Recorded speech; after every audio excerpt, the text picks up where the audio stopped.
Creativity is not linear, so trust yourself enough to see it through. When I first started to become interested in photography, it was just for fun. I would not overthink any shot that I took or anything of that nature. I think I got into trouble when I realized I was good at it and I wanted every shot to be perfect. And that's where I started to go a little bit wrong in terms of being a photographer. I wanted to become a better photographer or anything of that nature. So when an idea wasn't executed exactly how I pictured it in my head, I used to feel defeated as a photographer and generally as a creative.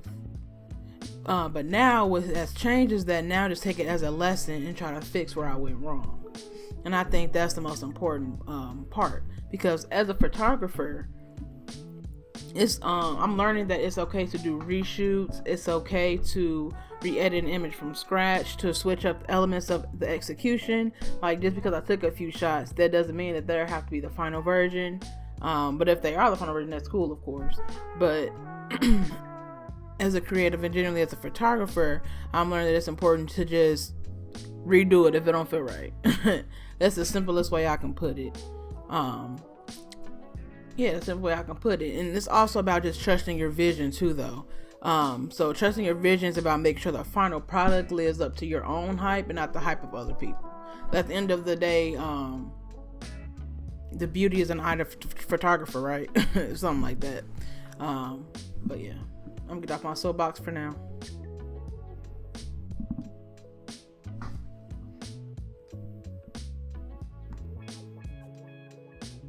So today's video is going to be a little bit different.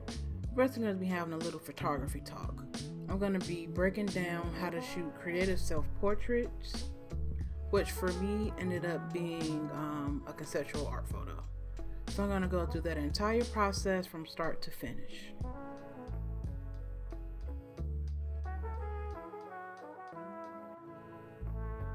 So this project actually started out as something completely different.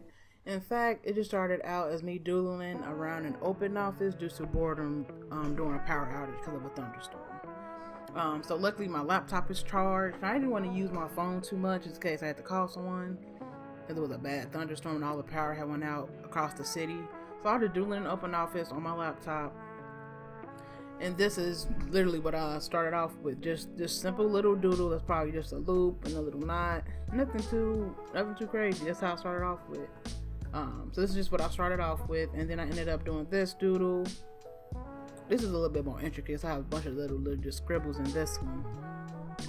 But yeah, so you see a lot of different versions here, but when I originally started this project, I didn't want to manipulate it because I just wanted to save it.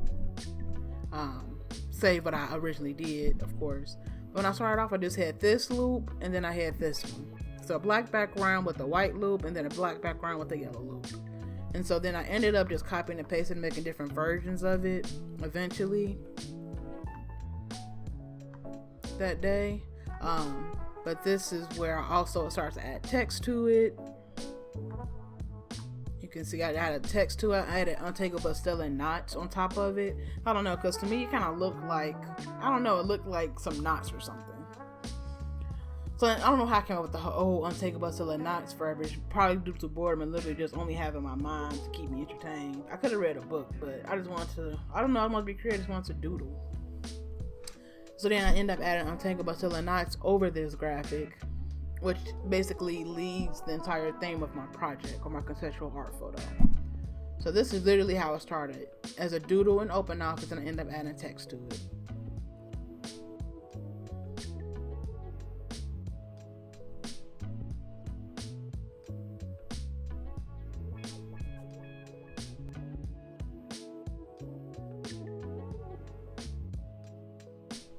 So since I had my final graphic and I wanted to get back into photography, well, mostly I wanted to get back into film photography, because I hadn't shot a roll of film since 2016, and I started to draft this project back in 2020. Because back in 2016, that's when I bought my first film camera. I literally bought it off eBay probably for $30, including shipping. So the camera probably less than that, but I bought them a Nota Maximum for about less than $30 off eBay, and I had shot one roll with it, and I have no idea what happened to that roll. Because in college, moving from apartment to apartment, dorm to dorm, sometimes I did lose things. So shout out whatever that roll is. Hopefully someone found it and developed it. But yeah, but I knew I wanted to incorporate my graphic that I had created with film photography somehow. So I came up with this idea of doing projector photography on film. So I had this little bitty projector that I used to use in college back in my one of my final dorm rooms.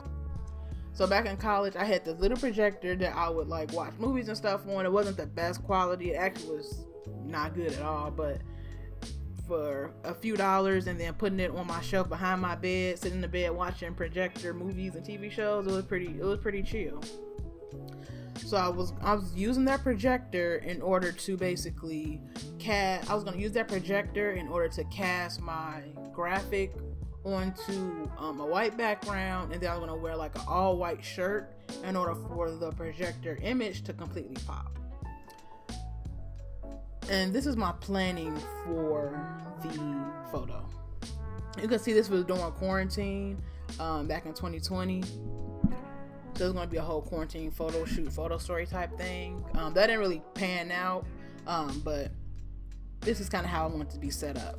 So I wanted my camera to be on a tripod, and I was going to shoot on Portrait 400. And I was going to have like an accent light with pink or orange. Then I was going to also have my projector. So I want to have the camera and the projector like on the same line. I guess if you're looking at like a photo shoot, on like the same line. And then have an accent light be adjacent to that.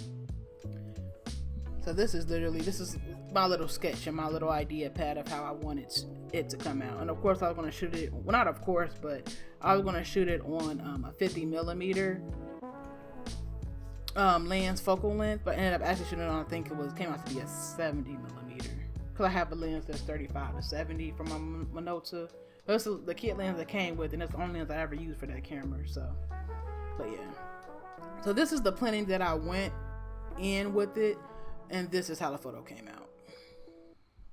These are the photos that came out when I shot it on film. These are not good photos at all. The composition is off. The lighting is underexposed. Like just completely blacked out. The background is trash. Like these photos are utter trash, and I realized that. So even like in terms of the composition, like the door is in the frame, and then in this one, you can actually see that black pole from the backdrop stand. And then the way I wanted the photos to come out was to kind of cast the untangled bacilli knots on my hair and on the back of my white sweatshirt, and just using the backdrop as a background.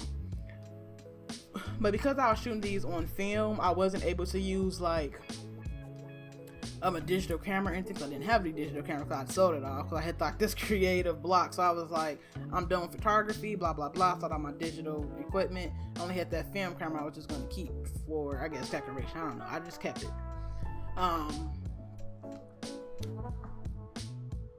Where am I going? Oh yeah, okay. Thanks for sticking with me. All right, let's see.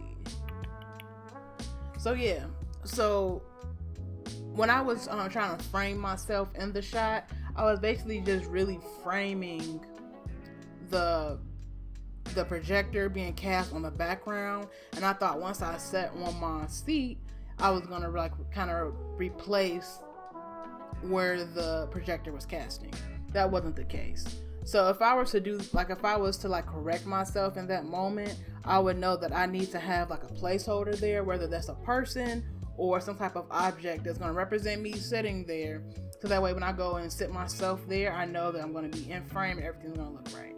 But this is, I just didn't compose it right. And it was super, super dark, so I couldn't necessarily see through the viewfinder that well, because I wanted the projector image to actually pop. And it didn't necessarily do that. So yeah. These weren't the best images, but I did learn a lot from them in terms of how I wanted to correct it in the future. Because when I first took these and I got the film back, I was like, And these are just 2 images. I had a whole roll of bad shots. And so I guess I can kind of break down how I took the photos. So I used my Minolta Maximum 5000. And what I did was I set the self timer on. So once I hit the button on the self timer, I would run and take my seat and just hope I was in frame and hope that I was focused correctly. So that's a film camera that does have autofocus. So I was relying on that autofocus and then a self timer to capture the image, rather than making sure I had perfect composition and then capturing it. But it was pretty dark because I don't want that projector. Like I said, that's a very shitty projector. So I wanted it to I wanted to actually see the graphic that was going to be cast through the projector.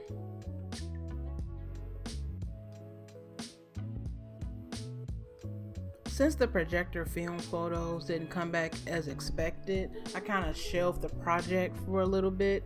I didn't try to reshoot it immediately or anything of that nature. I just put it on like a metaphorical shelf, and I didn't revisit it until a few months later.